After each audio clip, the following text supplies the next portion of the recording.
Halo, perkenalkan nama saya Nurul Indah Puspitasari, NIM 22963570. Di sini saya akan sedikit menjelaskan tentang komunikasi antar budaya. Apa itu komunikasi antar budaya? Komunikasi antar budaya menurut Guominggan dan William J.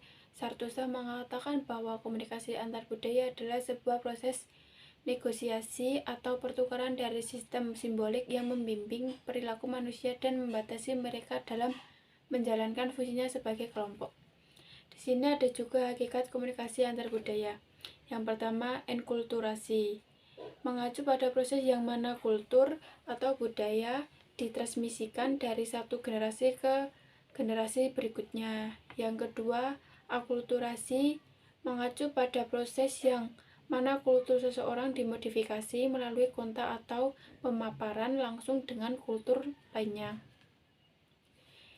Di sini ada juga fungsi komunikasi antar budaya.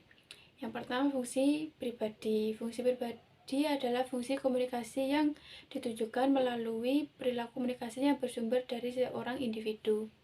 Berikut identitas pada fungsi pribadi. Yang pertama, menyatakan identitas sosial. Yang kedua, menyatakan integrasi sosial. Yang ketiga, menambah pengetahuan. Dan yang keempat, melepaskan diri. Yang kedua, fungsi sosial.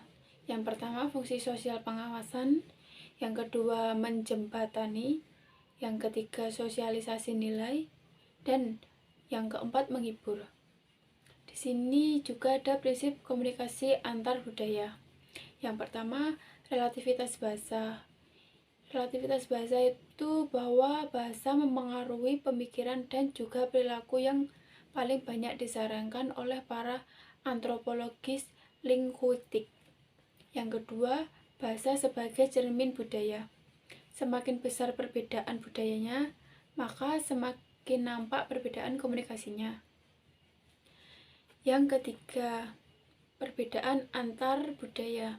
Semakin besar perbedaan antar budaya, maka semakin besar pula kesadaran diri para partisipan selama komunikasi berlangsung. Di sini ada juga bentuk komunikasi antar budaya. Yang pertama, komunikasi internasional. Komunikasi internasional adalah bentuk komunikasi antar budaya yang terjadi antara dua negara atau lebih. Yang ketiga, komunikasi antaras.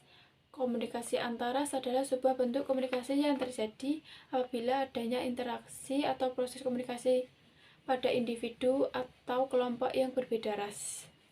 Yang ketiga, komunikasi antar etnis.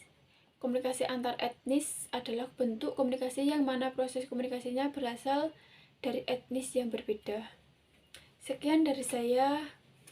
Terima kasih.